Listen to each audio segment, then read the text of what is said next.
I have spent a good deal of time on this channel telling you that hair growth shampoos are a waste of your money, and I stand by every word of it. So it is going to sound strange when I tell you there is one shampoo sitting on a pharmacy shelf for around $12 that I genuinely think is a hair growth product at all. It is sold to treat dandruff. It is an actual drug rather than a cosmetic.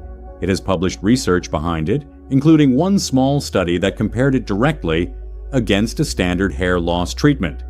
And it works through two separate mechanisms at once. But almost nobody gets anything out of it. And the reason is not the product. It is that people use it like shampoo, and it is not shampoo. Stay with me to the end, because number one is the 3-minute change that decides whether this does anything at all for you, and it costs nothing to fix. Your doctor has probably never mentioned it, not because they are hiding it, because appointments are too short, and it is sitting in the aisle rather than on a prescription pad. I'm Dr. Alan Brooks. I have spent 35 years as a board-certified dermatologist, focused on hair and scalp. And more than 10,000 patients have sat across my desk. And I want to be honest about why this one earned my attention when so many others did not. I am naturally skeptical about anything sold in a bottle for hair, and I have made whole videos about why. What changed my mind here was not marketing, because there is none, and it was not a claim on a label, because the label does not make one. It was reading the actual research, and then watching what happened to patients who had persistent scalp problems and shedding once we treated the scalp properly instead of chasing the hair. This channel is where I say what I never have time to say in a 15-minute visit. Maybe this is your situation. Your scalp flakes, or itches, or feels tight, and you have quietly filed that under dandruff and considered it a cosmetic annoyance separate from your hair. Meanwhile, you have been spending real money on serums and supplements for the thinning. I want to suggest something to you. Those two things may not be separate at all, and the cheap thing you have been ignoring may be more relevant to the expensive problem than anything else in your bathroom. So let me explain why I'm recommending a shampoo after telling you shampoos do not work, because the distinction is the whole point. When you wash your hair, the product sits on your scalp for somewhere between 30 and 60 seconds, and then it is gone. That is the entire window. So any ingredient that needs to soak in, penetrate down to the follicle, and build up over hours and repeated applications has essentially no chance. Rosemary, castor oil, peptides, all of them are being asked to do a job in a minute that requires a night. It is like taking a medicine and spitting it out 5 seconds later. But there is a category of ingredient that works completely differently, because it acts on contact, at the surface, and does not need to go anywhere. An antifungal is the clearest example there is. Think of it as the difference between watering a garden and spraying weeds on a path. Watering needs to soak in and takes time. Spraying the weeds works the moment it lands, and the job is finished before you rinse. That is why this particular shampoo is the exception that proves the rule rather than a contradiction of it. And it is why the active ingredient here is an antifungal drug rather than a botanical extract.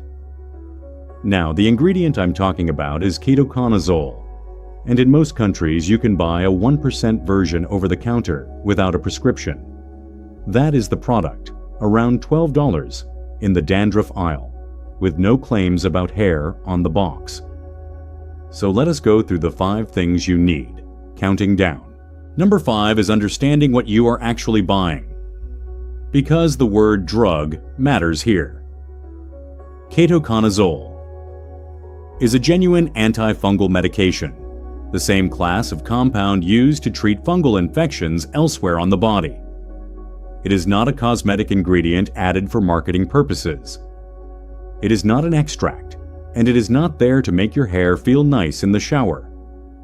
It is in that bottle because it kills a specific organism, and it is regulated as a medicine, which is why the 1% strength is the limit sold without a prescription in most places. That distinction is why it has published research behind it, while the $40 bottle beside it does not. Nobody funds proper studies on a cosmetic. The mistake is walking past the dandruff aisle because you assume the expensive aisle is where the serious products live. In this particular case, it is the other way around. Number 4 is the first mechanism, and it is the well-established one. Every human scalp on Earth hosts a yeast called Malassezia. It is not an infection, and it is not a hygiene failure. It is a normal resident that lives on all of us and feeds on the natural oils your scalp produces. The problem begins when it overgrows, which it commonly does with age, with an oilier scalp, and in the dry indoor air most of us live in. When it overgrows, the byproducts it releases irritate the skin, and you get flaking, itching, redness, and, crucially, chronic low-grade inflammation around every follicle in that area. And here's the connection nobody makes. That inflammation pushes hair out of its growing phase early. So the flaky scalp you have been treating as a cosmetic nuisance for years has been quietly driving real shedding the entire time. Ketoconazole is a proven antifungal, and it brings that overgrowth back under control, which calms the inflammation, which improves the environment your hair grows in. That part of the story is solid, and it is not controversial. If your scalp itches or flakes at all and you are also thinning, this alone is worth doing. Now, before we go further, let me mention something I will come back to properly at the end, because weighing a cheap treatment fairly against an expensive one is exactly the job of the written companion guide to this channel. Number 3 is the second mechanism, and this is the interesting one. So let me give it to you with the honest weight it deserves. Beyond killing yeast, there is research suggesting ketoconazole has a local anti-androgenic effect when applied to the skin, meaning it may interfere at the level of the scalp itself with the hormonal pathway that shrinks follicles in pattern hair loss. If that is accurate, then this bottle is doing something quite different from any other shampoo, because it would be acting on the actual cause, rather than only on the growing conditions. Now here is my honest assessment. That mechanism is supported by laboratory work and by a small body of clinical research, and it is considerably less established than the antifungal effect, which is beyond dispute. So I hold it as plausible and promising, rather than proven, and I would not want you to expect a drug-like result from it. The mistake people make with this ingredient runs in both directions. Some dismiss it entirely as just a dandruff shampoo, missing the well-supported inflammation benefit. Others read the anti-androgen research and start treating it as a replacement for proven treatments, which it is not. It sits sensibly in between, and in between is not a disappointing place to be for $12. Before I give you the top 2, do something for me. Type in the comments whether your scalp flakes or itches at all, even mildly, even occasionally, yes or no. And tell me your age. I have a strong suspicion the yes column will be far longer than most of you expect, and that a good number of those people have never once connected it to their thinning. Number 2 is what the evidence actually shows, and I'm going to give you both the encouraging part and the limits, because you deserve the whole picture rather than the exciting half. The research base here is genuinely small compared to the pharmaceutical options, and I want that stated plainly first. Within that small body of work, studies have found improvements in hair density and in the proportion of follicles in the growing phase with regular use of ketoconazole shampoo. And there is one frequently cited comparison in which ketoconazole shampoo performed in a broadly similar range to a low-strength minoxidil solution over a period of months. That result is why this ingredient has a reputation among people who read the literature. But here are the caveats you will not hear from anyone excited about it. Those studies involved small numbers of participants. Several were not designed the way a large modern trial would be, and a comparison against a low strength of one treatment is not the same as being equivalent to the best available options. So the honest sentence is this: ketoconazole shampoo has meaningful research support for improving the scalp environment and preliminary support for a direct effect on hair density. And it is not in the same evidence class as the established treatments. What that makes it, in practical terms, is the best value addition in this entire field. $12 for something that addresses a real driver of shedding, with a possible bonus mechanism on top. That is a reasonable thing to do regardless of what else you are or are not using. And now, before number 1, let me give you the thing I promised. What I have been doing throughout this video, weighing a cheap, unglamorous option against expensive ones by looking at what the research actually says and how big it was, is the entire method of the written companion guide to this channel.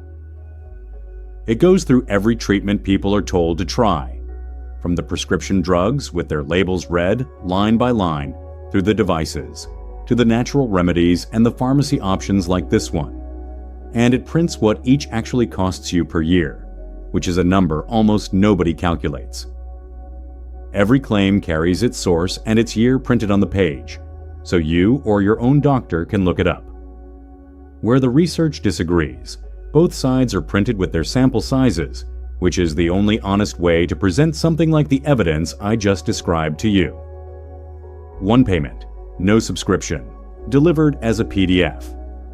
If you have been buying one bottle at a time for 2 years, the thing you were missing was never another bottle. You will find it linked in the description below. And now number 1, the reason most people get nothing out of this and think it does not work. Contact time. Here is the problem. People buy the bottle, take it into the shower, use it exactly the way they use any shampoo, which means lathering it and rinsing it within about 30 seconds, and then conclude, after a month, that it did nothing. And they are right that it did nothing, because an antifungal needs time in contact with the skin to work, and 30 seconds is not enough even for something that acts on contact. So here is the protocol, and I want you to follow it properly, because it is the difference between $12 well spent and $12 wasted. Wet your hair, apply a modest amount, and work it into your scalp with your fingertips rather than your nails, focusing on the skin rather than the lengths, because that is where the yeast lives and where the follicles are. Then leave it on for 3 to 5 minutes, not 30 seconds. Wash your face, do something else, let it sit. Then rinse it thoroughly. Do this 2 or 3 times a week, not daily. And on your other wash days, use a gentle sulfate-free shampoo, because ketoconazole is a treatment rather than a daily cleanser. And using it every day dries out your scalp, which creates its own irritation and undoes what you are trying to achieve. Let me tell you about Robert, 59, a patient of mine, who told me flatly that he had tried the medicated shampoo and it had done nothing for him. When I asked exactly how he had used it, he described a normal wash, in and out, maybe 20 seconds, roughly once a week when he remembered. Every part of that was wrong. We changed nothing about the product. Same bottle, same brand, same $12. We changed only the contact time and the frequency. 3 to 5 minutes, 3 times a week. At his follow-up about 10 weeks later, the flaking had largely settled, the itching had gone, and his shedding had noticeably slowed. The shampoo had never failed him. He had been rinsing it off before it had a chance to do anything. So here's exactly what to do. But first, let me tell you honestly, who is most likely to get something out of this, and who probably is not, because I would rather you skip it than waste $12 and lose faith in everything else I tell you.